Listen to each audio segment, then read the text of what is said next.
வணக்கம். சௌந்தர்ய லஹரி 7வது பாடல்.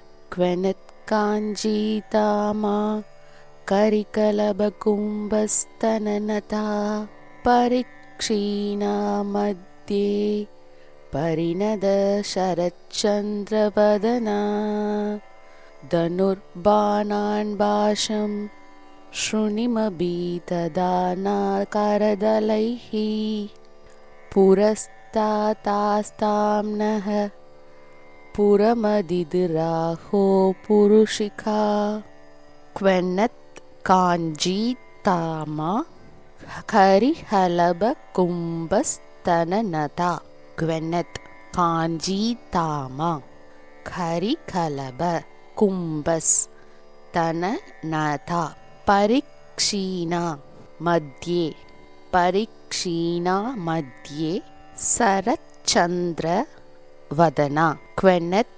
काञ्जीतामा करिघलब कुम्भस्तननता परिक्षीणा मध्ये परिणत सरच्चंद्र वदना धनुर्बाणान् पाशं श्रुणिमभि ददाना हरतलैहि धनुर्बाणान् पाशं श्रुणिमभि तदाना करदलैहि पुरस्तास्तां नः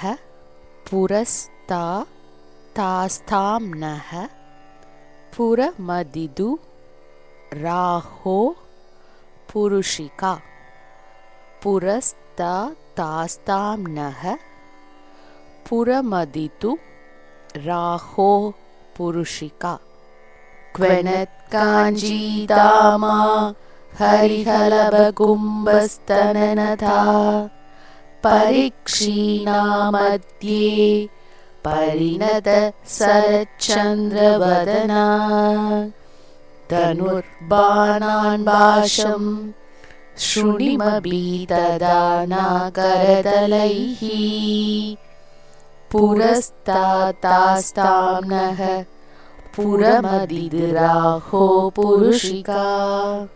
சௌந்தர்ய லஹரியின் 7வது ஸ்லோகம்.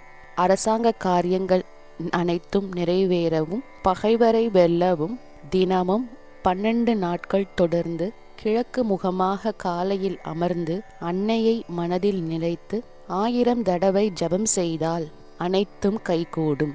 இதற்கு அம்மைக்கு நெய்வேதனமாக அன்னமும் பாயாசமும் சமர்ப்பிக்க வேண்டும். இதுவே ஜபமுறையும் பலனும். இந்த ஸ்லோகத்தின் தமிழ் அர்த்தத்தை காணலாம். அம்மையே, அன்னையே, சலங்கைகள் ஒலிக்கும் தங்க ஒட்டியானத்தை அணிந்தவள், யானையின் மதகத்தை போன்ற அழகான வடிவுடையவள், மெலிந்த இடையை உடையவள், பூர்ண சந்திரத்தை போன்ற முகம் படைத்தவள், கைகளில் கரும்பு வில் முகம் மலர்ந்து அன்பு பாசம் கருணை முகமாக கொண்டவள், முப்புறங்களையும் எரித்த சிவனுடைய வடிவனமானவள். இத்தகைய பராசக்தி அம்மை எங்களுக்கு எழுந்தருளி காட்சியளிக்க வேண்டும் என்று இந்த ஸ்லோகத்தில் பிரார்த்திக்கிறோம். இது போன்று தினமும் ஒவ்வொரு ஸ்லோகமாக சௌந்தர்ய லஹரியில் இருந்து நாம் அறிந்து கொண்டு பயன்பெறுவோம். நன்றி.